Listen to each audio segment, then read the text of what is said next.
আল্লাহুম্মা সাল্লি ওয়া সাল্লিম। বেলা যেদিন শেষ হইবে, বিদায় পালকি সামনে আসবে, কেউ না তোমায় ধরে রাখবে, একাকি যাবে সেদিন। আল্লাহুম্মা সাল্লি ওয়া সাল্লিম। আল্লাহুম্মা সাল্লি ওয়া সাল্লিম ওয়া আলিহি ওয়া সাহবিহি ওয়া মাহু আজমাইন। আল্লাহুম্মা সাল্লি ওয়া সাল্লিম। বিচার যেদিন কায়েম হবে, আল্লাহ হিসাব কিতাব নিবে, নেকি বদি ওজন হবে, নবীজি হবেন যাবি। আল্লাহুম্মা সাল্লি ওয়া সাল্লিম। আল্লাহুম্মা সাল্লি ওয়া সাল্লিম ওয়া আলিহি ওয়া সাহবিহি ওয়া মাহু আজমাইন। আল্লাহুম্মা সাল্লি ওয়া সাল্লিম। মানুষ ক্ষতিগ্রস্তের কাতারে আছে বাবা। আসরের সময় বড় গুরুত্বপূর্ণ সময়। আমার আল্লাহ আসরের কসম খেয়েছে, রে বাবাজি, 2 বেলার নামাজ বড় আল্লাহ শক্তভাবে পড়ার জন্য বলেছে, ভালোভাবে পড়ার জন্য বলেছে, শক্ত করে হেফাজতের কথা বলেছে। এর মধ্যে আসরের নামাজকে বিশেষ করে হেফাজত করার জন্য আল্লাহ বলেছে। আল্লাহ বলছেন বিশেষ করে আসরের নামাজের, কারণ 2 বেলা ফেরেশতা নাজিল হয় বাবা। যারা আসরে আসি ফজরে চলে যায়, যারা ফজরে আসে আসরে চলে যায়। যার এই 2 বেলা নামাজ ঠিক, সব বেলা ঠিক থাকবে। 2 বেলা যাদের ঠিক না, কোনো বেলা ঠিক থাকবে না। কোনো বেলা কি, এই যে 2 বেলা শক্ত। আসরে যারা নাজিল হয় তারা ফজরে চলে যায়, ফজরে যারা আসে তারা আসরে চলে যায়। যাওয়ার পরে আল্লাহ বলেন, হে ফেরেশতারা, আমার বান্দা বান্দি কি করতেছে? একজন বলে যারা চুরি করতেছে তাদেরকে বলে চুরি করতেছে, যে মদ খেতেছে তারে বলে মদ খাইতেছে, যে গাঞ্জা খাইতেছি তারে গাঞ্জা খাওয়া বলতেছে, যে ব্যবসায় কম দিতেছে তারে কম দেওয়া বলতেছে, যে ঝগড়া করতেছে তারে ঝগড়ায় পেয়েছে। কিছু বলে আল্লাহ দেখেছি তারা নামাজ পড়তেছে, যাও দেখছি নামাজ পড়ে, আসার সময় দেখতেছি নামাজ পড়তেছে। আল্লাহ বলেন যাদেরকে যায় দেখছো নামাজ পড়ে, আসার সময় দেখছো নামাজ পড়ে, তোরা সাক্ষী থাক, আমি আল্লাহ তাদের জীবনের গুনাহ ক্ষমা করে দিছি। এক কথায় গুনার কাজে পেলে বলে গুনার কাজে, নেকি কাজে পেলে বলে কি নেক কাজে। কতক্ষণ ঠিক না, তখন আল্লাহ মাফ করে দেয়। তখন আল্লাহ কি করে? প্রাণে দুস্থ বুজুর্গরা খেয়াল করেন, আমি আপনি লসের মধ্যে আছি। মাইকটা একটু বোঝা কম যায় মনে না, বুঝা জানি কথা বুঝা জানি বাবাজি, আমি আপনি লসের মধ্যে আছি। কেমন লস? হায়াত পুরে যাইতেছে হায়াত। বাবাজি লসের কাতারে দাঁড়িয়ে আছে রে। বক্তা বাবা বক্তব্যের চেয়ারে বসে লসের কাতারে আছে, খতিব তার মিম্বরে বসে লসের বাজারে আছে, প্রধানমন্ত্রী তার চেয়ারে বসে লসের বাজারে আছে, রাষ্ট্রপতি তার চেয়ারে বসে লসের বাজারে আছে, ব্যবসায়ী তার ব্যবসার চেয়ারে বসে লসের বাজারে আছে। যে যেখানে আছে লসের বাজারে আছে, কারণ তার হায়াতের লস হইতেছে। রাষ্ট্রপতির মেয়াদ আরো যদি তাকে 3 বছর মরে যায়, তার মেয়াদ অনুযায়ী আর রাখা হবে না, দাফন করে দেওয়া হবে, তার মানে সে লসের বাজারে আছে। ঠিক হায়াত বাবা বরফ গলার মতন রে, বরফ গলার মতন বাজারে বেচারা বরফ নিয়ে বলে, ও ক্রেতারা, কে আমার কাছ থেকে বরফ কিনে নিবা? তাড়াতাড়ি নিয়ে যাও, যত সময় দেরি হবে আমার লস হবে, তার মানে বরফ গলে যাবে। মালিকের যত গলবে তত লস হবে, যত তাড়াতাড়ি বিক্রি করবে তত তার লাভ হবে। হায়াত বাবা বরফের মতন নেই, যেমনি ভাবি বরফ গললে কমে যায়, যত বেশি বয়স বাড়বে তোমার হায়াতটা কমে যাইতেছে। ওই লসের বাজারে দাঁড়িয়ে আছে, কখন মালাকুল মউত নামক রেফারি বাঁশি বাজাই দিবে, সময় নাই। কি বলবি? সময় থাকলে কি বাঁচতো না মরতো? বাঁচতো।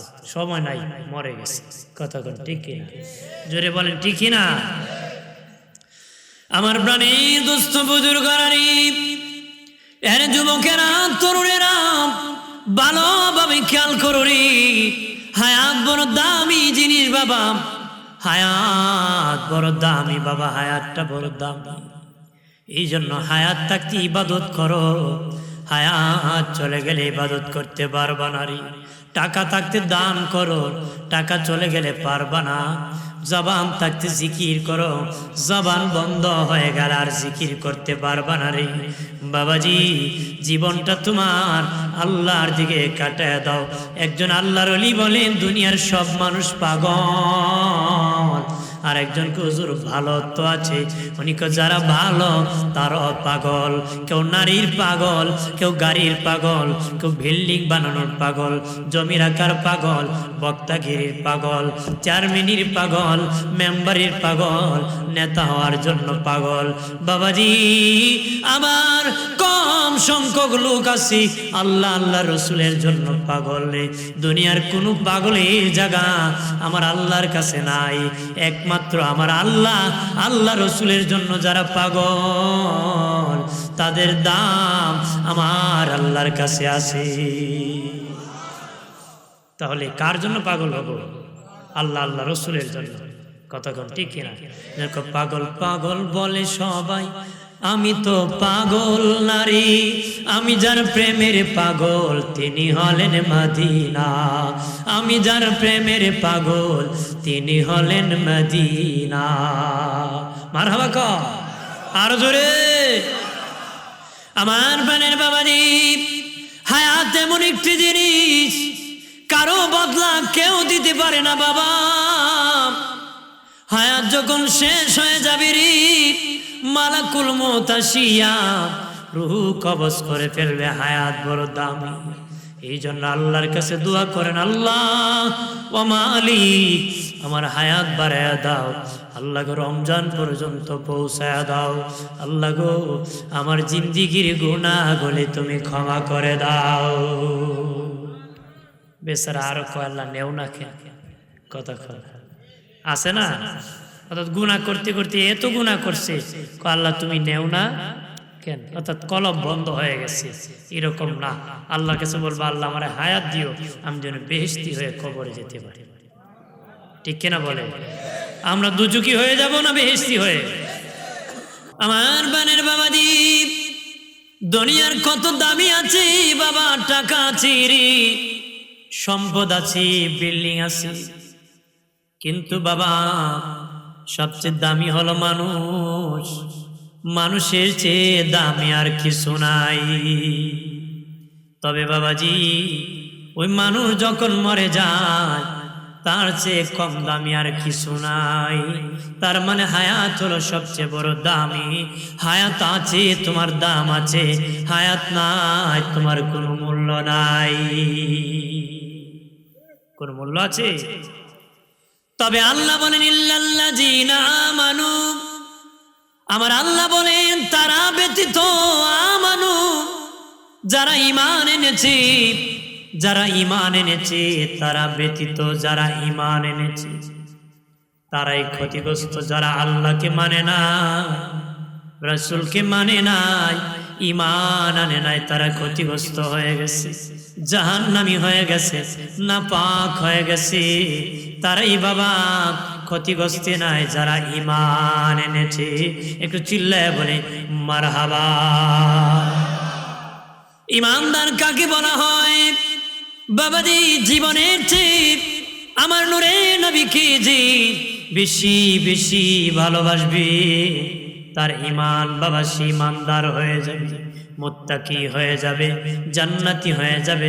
তার মানে জীবনের চেয়ে বেশি ভালোবাসতে হবে নূরের নবীকে। নবী বলেন ঈমানদারের বাড়ি পৃথিবীর যে কোনো দেশে হতে পারে। নবী বলেন কালাম ইন্নাল ঈমানা লায়াজিরু ইলাল মাদিনা। নবী বলেন ঈমানদারের বাড়ি, ঈমানদারের বাড়ি পৃথিবীর যে কোনো দেশে হতে পারে। ঈমানদারের মন, ঈমানদারের প্রাণ আমি রাসূলের মদিনায় পড়ে থাকবে। তারপরে নবী বলেন সাপ যখন গর্ত থেকে বের হন আদার করার জন্য বাবা মন গর্তের ভিতরে থাকে, যতক্ষণ গর্তে যায় না শান্তি লাগে না, ঠিক না? যখন বাবাজি তার গর্তে পৌঁছে যায় তার শান্তি এসে যায়। নবী বলেন ঈমানদারের বাড়ি পৃথিবীর যেই কোনো দেশে হতে পারে রে, কিন্তু ঈমানদারের মন, ঈমানদারের প্রাণ আমি রাসূলের মদিনায় পড়ে থাকবে। আমার দয়ালে নবী যেই দেশে ঘুমায় আমার জিন্দা তোর দেখলে সবই পাগল হবি, দেখলে সবই কাঁদবি বসে নিরালায়, আইরে কাঁদবি বসে নিরালায় আমার দয়াল সে ঘুমায় আমার জিন্দা। প্রাণের বাবাজি খেয়াল করেন ভালোভাবে বাবাজি, তারাই ব্যতীত যারা ঈমান এনেছে, আমার মাইকের আওয়াজ যারা শুনতেছেন, আমি দাওয়াত করতেছি যারা ঈমান আনেন নাই, আপনারা ঈমান আনেন, ইসলামের উপর তোমরা ঢুকে পড়ো, ইসলামের ভিতর ঢুকে পড়ো, কালেমা পড়ে মুসলিম হয়ে যাও। এই দাওয়াত দিতেছি, গেলে বাবাজি তোমাদের জীবন আর ভয় থাকবে না, তোমরা ক্ষতিগ্রস্তের কাতারে থাকবা না রে, ক্ষতিগ্রস্তের কাতারে থাকবা না। তবে তারাই ক্ষতিগ্রস্তে যারা ঈমান আনে নাই, হায়াত শেষ হয়ে গেছে, তারাই বাবা লাভবান। ঈমান এনেছে, হায়াতের ভিতরে জান্নাত কামাই করে ফেলেছে। আমার আল্লাহ দুনিয়ায় জান্নাত দেখে তার মরণ দিবে। ওয়ামিলুস সালিহ আল্লাহ কয় এরপরে যারা নেক আমল করছে, কি করছে? নেক আমল। ঈমান আনার পরে কি করছে? ঈমান আনার পরে নেক আমল করেছে। যারা ঈমান আনার পরে নেক আমল করেছে তারা ক্ষতিগ্রস্তের কাতারে না। নেক আমল কারে বয়, নেক আমল কারে কয়? বাবাজি নামাজ পড়লো অনেক সময় নেক আমল হয় না রে, রোজা রাখলো নেক আমল হয় না, হজ করলো অনেক সময় নেক আমল হয় না, যাকাত দিল নেক আমল হয় না রে। হজ বাবাজি অপ্রাণের বাবাজি শহীদ হয়ে গেল নেক আমল হয় না। তবে বাবাজি নামাজ নেক আমল হয়, রোজা নেক আমল হয়, হজ নেক আমল হয়, শহীদ নেক আমল হয়। যদি সেটা আল্লাহর সন্তুষ্টির জন্য হয়ে থাকে তখনই নেক আমল হবে। লোক দেখানোর জন্য ইবাদত হলে এটা আমলে কাসির হবে বাবাজি, আমল বাতিল হয়ে যাবে। আল্লাহর খুশির জন্য যে আমল হবে সেটি নেক আমল বলে গণ্য হবে। নামাজ পড়ে মানুষ নামাজি বললে আছে কি না? তেলাওয়াত করে তেলাওয়াতকারী বলে, আওয়াজ করে সুর দিয়ে মানুষ মধুর কণ্ঠ ভালা ভালা আছে কি না? হাসরের মাঠে আমার আল্লাহ সুবহানাহু ওয়া তাআলা তিন ব্যক্তিকে ডাকবেন, একজন কারি সাহেব, আরেকজন শহীদ, আর একজন দাতা। কারি সাহেবকে আল্লাহ বলবেন, ও কারি সাহেব বলো রে কি জন্য তুমি তেলাওয়াত করেছো? সে বলবে আল্লাহ তোমার সন্তুষ্টির জন্য, খুশি হওয়ার জন্য করেছি। আল্লাহ বলবেন কাজ্জাব, মিথ্যাবাদী তুমি তেলাওয়াত করেছো, মানুষ তোমাকে আন্তর্জাতিক কারি বলবে, বা দিবে, পিছনে পিছনে ঘুরবে, এই জন্য তেলাওয়াত করেছো। যেটা চেয়েছো সেটা পেয়ে গেছো, আমার সন্তুষ্টি না। আল্লাহ বলবেন তাকে দরিয়া ফাসুহিবা আলান্নার, তাকে দরিয়া জাহান্নামে নিক্ষেপ করে দাও। একটু চিল্লায় বলে নাউযুবিল্লাহ। এর মানে আমার আল্লাহ একজন দাতাকে বলবে, রে দাতা বলো রে কি জন্য দান করেছো? দাতা বলবে, আল্লাহ ও মালিক তোমার খুশির জন্য আমি দান করেছি। আল্লাহ বলবেন কাজ্জাব, মিথ্যাবাদী, তুমি দান করেছো, মানুষ তোমাকে দাতা বলবে, সমাজ সেবক বলবে, দানবীর বলবে, বাহ দিবে মানুষ তোমার পাছনে পাছনে। আমার খুশির জন্য নয়, তুমি ভোটের জন্য দান করেছো, আমাকে রাজি করার জন্য দান করো নাই। তুমি যেটা চেয়েছো তুমি সেটা পেয়ে গেছো, আমার খুশির জন্য করো নাই। আল্লাহ বলবেন তাকে ধরিয়া উপুত করিয়া জাহান্নামে নিক্ষেপ করে দাও। একটু বলে নাউযুবিল্লাহ। তারপরে আমার আল্লাহ একজন শহীদকে ডেকে বলবেন, শহীদ শহীদ বলো রে কি জন্য তুমি শহীদ হয়েছো? সে বলবে, আল্লাহ তোমার সন্তুষ্টির জন্য, তোমার খুশির জন্য আমি শহীদ হয়েছি। আল্লাহ বলবেন তুমি মিথ্যাবাদী, কাজ্জাব। সহিহ বুখারীতে আসছে আল্লাহ নবী এক ব্যক্তিকে বলছেন সে জাহান্নামী, জাহান্নামী। কিন্তু নবী যখন জিহাদের মাঠে মাল চাইলেন, সে মাল দান করেছি। মুসলমানের পক্ষে জিহাদের মাঠে সে যুদ্ধ করতে গিয়েছে, জিহাদ করবে। মুসলমানের পক্ষে বেঈমানকে কসু করে কেটে ফেলে দিতেছি, মাথা উড়ায় দিতেছি। সাহাবায়ে কেরাম দয়াল নবীর কাছে আসিয়া বলি, ওগো নবীজি আপনি বলেছেন সে জাহান্নামী, কিন্তু সে আমাদের জিহাদের মধ্যে দান করেছে, মুসলমানের পক্ষে যুদ্ধ করতেছে। আমার নূরের নবী বলেন তারপরও সে জাহান্নামী। তারপরও কি? সাহাবায়ে কেরাম চলে গেলেন জিহাদের মাঠে। বাবা যুদ্ধ চলতেছে, হঠাৎ করে তার দেহের মধ্যে কে জানি আক্রমণ করছে। আক্রমণে তার দেহের মধ্যে ব্যথা যন্ত্রণা শুরু হয়েছে। ওই ব্যথা সইতে পারে নাই, সহ্য না করিয়া নিজের তরবারি দিয়ে নিজে আত্মহত্যা করে জাগায় মরে গেছে। আত্মহত্যাকারী জাহান্নামী, জাহান্নামী। সাহাবায়ে কেরাম নবীজির কাছে আসিয়া বলে, ও আমার নবী সে মুসলমানের পক্ষে দান করেছে, নবীজি মুসলমানের পক্ষে জিহাদ করেছে, কাফেরকে শেষ করে দিয়েছে, তারপর কেন গো সে জাহান্নামী হয়ে গেছে? নবী কো সে বাহাদুরির জন্য গিয়েছে, আমার মহব্বত নয়, ইসলামের মহব্বত নয়, বীর বাহাদুরি করার জন্য গিয়েছে, আল্লাহর খুশির জন্য নয়, আর আমার ভালোবাসা তার অন্তরে নাই, এই জন্য হয়ে গেছে জাহান্নামী। এই জন্য কি হয়েছে? জাহান্নামী। এই জন্য আল্লাহর সন্তুষ্টি, নবীর মহব্বত অন্তরে থাকতে হবে। অন্তরে কি? শহীদকে আল্লাহ ডেকে বলবেন, এ শহীদ বলো রে কি জন্য তুমি শহীদ হইছো? সে বলবে, আল্লাহ তোমার খুশির জন্য আমি শহীদ হইছি।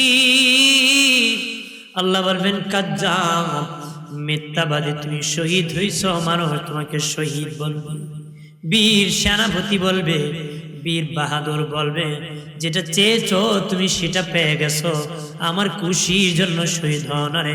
আল্লাহ বলেন তাকে দরিয়া উপুত করিয়া জাহান্নামে নিক্ষেপ করে দাও। একটু চিল্লায় বলে নাউযুবিল্লাহ।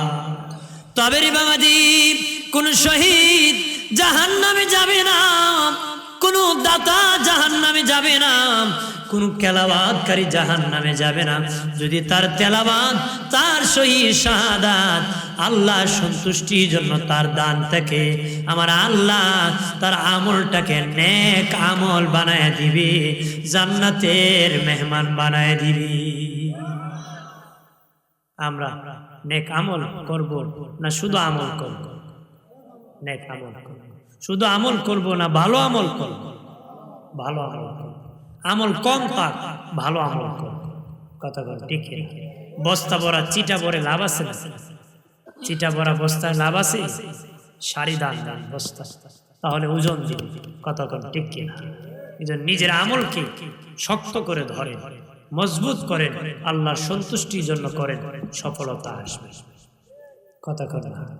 কিন্তু আল্লাহর সন্তুষ্টি না, লোক দেখানো বস্তা ভরা ইবাদত করো, কোনো ফায়দা হবে না কথা না। আমার বানের বাবাজি, ওই আয়াতে আমার আল্লাহ বলেছেন যারা ঈমান এনেছি, যারা নেক আমল করেছি। এরপরে আল্লাহ বলেন যারা হকের ব্যাপারে আলোচনা করেছে, হকের ব্যাপারে বাবাজি, হকের ব্যাপারে আলোচনা করতে হবে রে, সত্য বলতেই হবে, মিথ্যা বলা যাবে না, হক কথা জীবনভর বলতে হবে। নিজে শুধু নামাজ পড়লে হবে না, অন্যকে নামাজের কথা বলতে হবে গো। নিজে শুধু হজ করলে হবে না, যার হজ ফরজ আছে তাকে হজের কথা বলতে হবে। নিজে শুধু যাকাত দিলে হবে না, যার উপর যাকাত ফরজ আছে তার যাকাত দেওয়ার কথা বলতে হবে বাবাজি। মিথ্যা শুধু নিজে চাললে হবে না, অন্যকে চালার কথা বলতে হবে। কাকে বলতে হবে? নিজের বিবিকে বলতে হবে, মাকে বলতে হবে, বাবাকে বলতে হবে, ভাইকে বলতে হবে, বোনকে বলতে হবে বাবাজি, তোমার পরিবারকে বলতে হবে, তোমার পাড়া প্রতিবেশীকে বলতে হবে। হকের ব্যাপারে আলোচনা করতে হবে, হক কথায় ছাড় নাই, হক কথা বলতেই হবে। নিজে শুধু হক পথে চললে হবে না, অন্যকে হকের দাওয়াত দিতে হবে। নিজে শুধু সত্য বললে হবে না, অন্যকে সত্যের দাওয়াত দিতে হবে।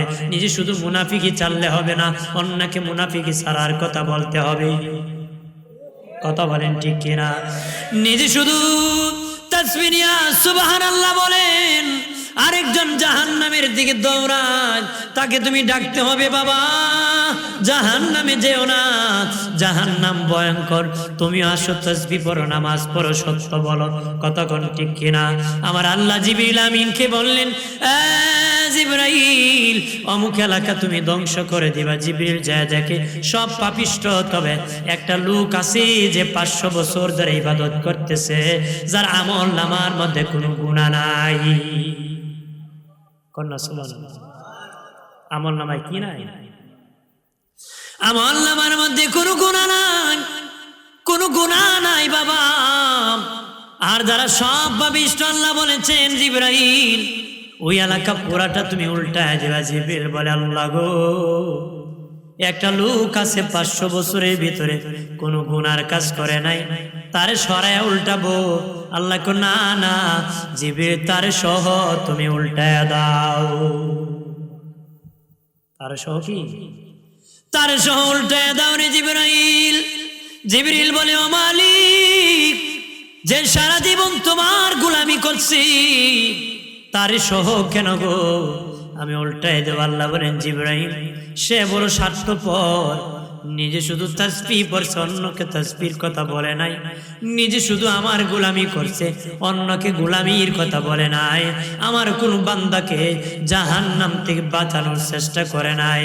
ইবাদত করেছে স্বার্থপর, একাই জান্নাতে যেতে চায়, এমন স্বার্থপরকে আমি জান্নাত দিব না, তার সহ তুমি উল্টায় দাও। আল্লাহ আকবার। খারাপ লাগতেছে না? কথা বুঝেন? কিছুক্ষণ বলবো। আমার বানের বাবাজি, আপনারা জানেন দাউদ নবীর যুগে বাবা মানুষ বানর হয়েছিল, ঠিক না? বানর হয়েছিল রে। কেন বানর হয়েছিল? বলেছিল প্রতিদিন মাছ ধরবা, তবে শনিবার দিন মাছ ধরবা না। তারা লোভ সামাল দিতে পারে নাই, শনিবারে মাছ ধরেছে। এই জন্য আমার আল্লাহ তাদেরকে বানর বানায় দিছে। তাদের সাথে 70,000 আলেমকে আমার আল্লাহ বানর বানাইছে। কয় হাজার? 70,000 আলেমকে বানর বানায় দিছে। আলেমরা ডেকে বলে, আল্লাহ ও মালিক, আমরা তো তোমার নাফরমানি করি নাই, তারা তোমার হুকুম পালন করে নাই, শনিবারে মাছ ধরছে, এই জন্য তুমি বানর বানাইছো। আমরা তো এই হুকুম লঙ্ঘন করি নাই, আমাদেরকে কেন বানর বানাইছো? আল্লাহ কয়ে আলেমরা তোমরা শুধু আমার হুকুম পালন করছো, আমার বান্দারে হুকুম পালনের কথা বলো নাই। তোমরা শুধু আমার আদেশ পালন করছো, অন্যকে তোমরা আদেশ করো নাই। এই অপরাধের কারণে তোদেরকেও আমি বানর বানাইছি। গা সারা দিয়া বাঁচা যাবে? বাঁচা যাবে? জানিয়ে রাখেন কিয়ামতের দিন হাসরের মাটি তোমার স্ত্রী পুত্র ছেলে মেয়ে যদি আমার আল্লাহর স্বামীর কাঠগড়ায় ধরা পড়ে যান, আল্লাহর কসম একবার, আল্লাহর কসম দুবার, আল্লাহর কসম তিনবার, আপনি যদি 50 বছর হজ করো, 70 বছর পীরের দরবারে জিকির করো, হাজী সাহেব যতক্ষণ কাঠগড়ায় দাঁড়াইয়া ওই ছেলে সন্তান স্ত্রী পুত্র হিসাব দিবা না, ততক্ষণ জান্নাত কপালে নসিব হবে না। জান্নাত কপালে কি? জান্নাত কি মামুর বাড়ি নাকি মিয়া? কইলি পাওয়া যায়? জান্নাত কি মামুর বাড়ি বললে পাওয়া যায়? জান্নাত হাসিল করতে হয়, জান্নাত কামাই করতে হয়। সুবহানাল্লাহ। আর জোরে ক। আমার বাড়ির বাবাজি খেয়াল করেন, ভালো করে হকের কথা বলতে হবে, হকের দাওয়াত দিতে হবে। আদম থেকে আমার নবী পর্যন্ত হকের দাওয়াত দিয়েছেন, কথা বলেন ঠিক কিনা? আমার নবী আদম নবী হকের দাওয়াত দিয়েছেন, ওনার সন্তান শীষ নবী হকের দাওয়াত দিয়েছেন, হযরত ইব্রাহিম নবী হকের দাওয়াত দিয়েছেন। যত নবী রাসূল পাঠাইছেন হকের দাওয়াত দেওয়ার কারণে তারা মানুষের কাছে মার খেতে হয়েছে, আঘাত খেতে হয়েছে। জানিয়ে রাখেন 2 জন নবী ছাড়া বাকি দুনিয়ার সব নবী উম্মতের হাতে মার খেতে হয়েছে, আঘাত খাইতে হয়েছে। একমাত্র 2 জন নবী উম্মতের হাতে মার খান নাই, একজন হলেন আদম নবী। ওনার আগে কোনো মানুষ নাই, যারা আছে ওনার সব সন্তানরা তো ওনাকে আক্রমণ করবে না, এই জন্য আদম নবী মার খান নাই। আরেকজন নবী হলেন হযরত সুলাইমান আলাইহিস সালাম, মার খান নাই, উনি ছিলেন বাদশা, বাদশাকে কেউ মারতে পারে না। ও 2 জন নবী ছাড়া যত দুনিয়ার সব নবী উম্মতের হাতে গো মার খেতে হয়েছে। যত নবী রাসূল আল্লাহ পাঠাইছেন সব নবী কাবা ঘর তাওয়াফ করেছেন, 2 জন নবী ছাড়া বাকি সব নবী কাবা ঘর তাওয়াফ করেছে। আদম থেকে আমার নবী পর্যন্ত বাবাজি 2 জন নবী ছাড়া বাকি সব নবী আল্লাহর কাবা ঘর তাওয়াফ করেছেন। 2 জন কারা? তারা 2 জন কাবা ঘরে যেতে পারেন নাই, হযরত হুদ আলাইহিস সালাম, হযরত সালেহ আলাইহিস সালাম। 2 জন নবী আল্লাহর কাবা ঘর তাওয়াফ করতে যেতে পারেন নাই, কারণ বাবা উম্মতে তো বেজাল্লা ছিল, তাদেরকে দাওয়াত দিতে দিতে হায়াত পুরায় গেছে, আর কাবা ঘরে যাওয়া হয় নাই। আর জোরে করে হকের দাওয়াত দিলে বাবা, সত্য বললে মানুষ বিরোধিতা করে রে, চাচার পক্ষে পক্ষে বললে অনেক প্রশংসা করবি, কিন্তু চাচাকে উচিত কথা বললে 5টা ফাল মারবে। মারবনি? এই জন্য গাম দেশে কয় গরম বাতি বিলাই বেজার, হক কথায় মা ওই বেজার। হক কথা কি? মা ওই বেজার, মা ওই কপুত্রা তোমার বাড়ি আর থাকতাম না, বিডি ফলাই কাটতাম, কথা কথা ঠিক কিনা? যেন আপনাকে ভালো বলতে পারে, সস্তা সস্তা সত্য বললে দেখবেন তুমি ভালো, কথা কর ঠিক কিনা? ভাইরা আমার খেয়াল করেন, ভালো করে সবাই তোমাকে ভালো মানুষ বলো দরকার নাই, ভালো মানুষ যারা সবাই তাদেরকে ভালো বলবে না। বাবারে তোমাকে যারা ভালো বলে দেখো আগে তারা নি ভালো।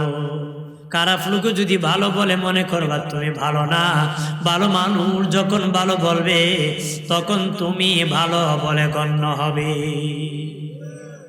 ভালো বললে কি এক আল্লাহর লিখেছিল জানাজা, আসার সময় শুনি সবাই খালি কয় বেচারা খালি ভালো আর ভালো, তুমি আসতে কয় এত ভালো হইলে আগে জানাজা তাইলাম, এত ভালো জানাজা আমি এত ভালো যে এই বাটপারে কয় বালা, চুরে কয় বালা, বদ আকিদা যারা পথভ্রষ্ট ওরা কয় ভালা, বদ আকিদার লোক আছে কিনা কয় ভালা।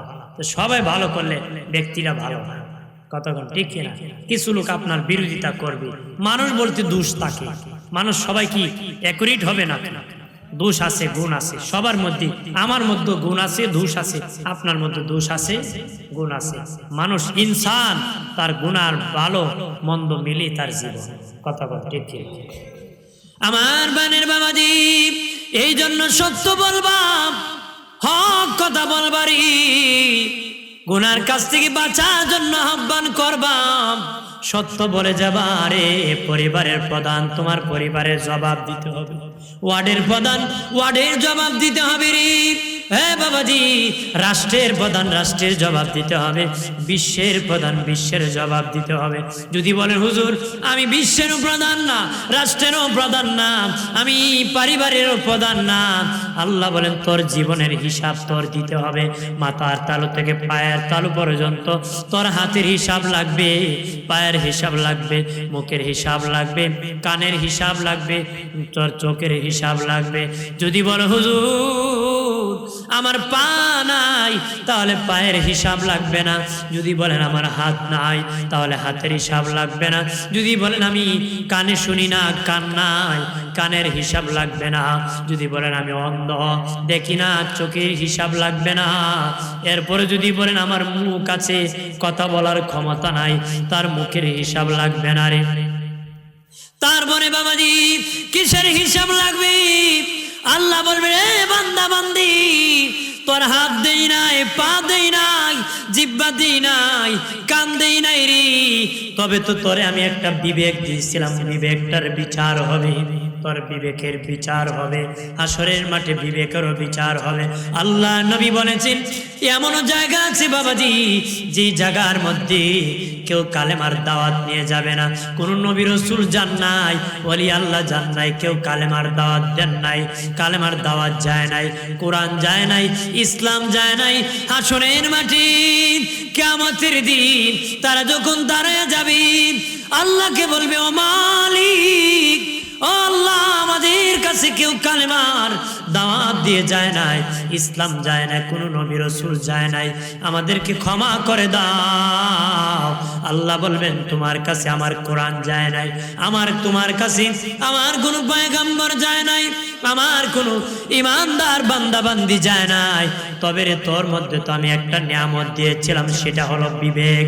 বিবেক দিয়েছি, তুই বিবেক দিয়া আসমানের উপর চিনেছো, নিচ চিনেছো, বিয়ে করেছো, শাদী করেছো, বাচ্চা জন্ম দিয়েছো, ইনকাম করে খাওয়াইছো, ওই বিবেক দিয়ে আমি আল্লাহকে চিনো নাই কেন? ওই অপরাধের কারণে তোমাকেও জাহান্নামে নিক্ষেপ করা হবে। কি করা হবে? তাহলে আমার আপনার মধ্যে কি নাই? সবকিছু আছে। কথা বল ঠিক কিনা? সবকিছু কি আমার আপনার মধ্যে? সবকিছু কি? তার মধ্যে যদি শুধু বিবেক থাকলে, বিবেকের বিচার করে জাহান্নামী হয়ে যায়, তোমার আমার কেমন বিচার হবে? কথা বল ঠিক কিনা? আমার প্রাণের দুস্থ বুজুর্গরানি খেয়াল করেন ভালোভাবে বাবাজি, এই জন্য হকের দাওয়াত দিবারি আল্লাহ বলেন, হকের দাওয়াত দিবা। হকের দাওয়াত দিতে আঘাত করতে পারে, আক্রমণ করতে পারে। আমার দিনে নবী হকের দাওয়াত যখন দিতে, নবীর উপর তুতু নিক্ষেপ করে দিত বাবাজি। নবী সেজদায় গিয়েছেন, নবীর মাথার উপর উটের নারী বুড়ি এগুলা চাপায় দিছে। দয়াল নবীর মাথা মুবারকের উপরই উটের নারী বুড়ি গুলা নিক্ষেপ করেছে একমাত্র হকের দাওয়াত দেওয়ার কারণে। নবীজি এটা এত ওজন, নারী বুড়ি, নবী মাথা উঠাইতে পারতেছেন না। নবীজি শ্বাসকষ্ট শুরু হয়েছে, অশান্তি শুরু হয়েছে। আল্লাহ নবীর কন্যা আমাদের মা ফাতিমাতুজ জোহরা অনেক ছোট্ট, দেখলেন তার আব্বাজির উপর উঠেন নারী বুড়ি চাপায়। নবীজি সোজা হয়ে সিজদা থেকে দাঁড়াতে পারতেছেন না। মা ফাতিমা যাইয়া উঠেন নারী বুড়ি টানিয়া সরাইয়া নবীকে উঠাইছে। আর জোরে নবীজি এইভাবে কষ্ট করেছেন বাবাজি, মার খেয়েছেন রে। মায়েশা বলেন নবীজি একদিন বসে আছেন, আমি নবী পিঠ মোবারকে দেখলাম অনেক কালো কালো দাগ দেখা যায়। বললাম নবীজি গো, এ কিসের দাগ? নবীজি আপনার কি বসন্ত হয়েছিল নাকি, কোনো সমস্যা হয়েছিল নাকি? নবী বলেন না না না আয়েশা, কোনো সমস্যা হয় নাই। কিসের দাগ নবী? নবী বলেন আয়েশা রে, তায়েফে গিয়েছিলাম কালেমার দাওয়াত নিয়ে, সেখানে আয়েশা তায়েফের যুবকরা আমার গায়ে পাথর মেরেছে, পাথর মেরে বেহুশ করে ফেলে দিছে, আবার উঠাইছে, আবার পাথর মারেছে। ওই তায়েফের যুবকরা যে পাথর মেরেছে, ওই পাথরের দাগ আজও আমার পিঠে লেগে আছে। আর জোরে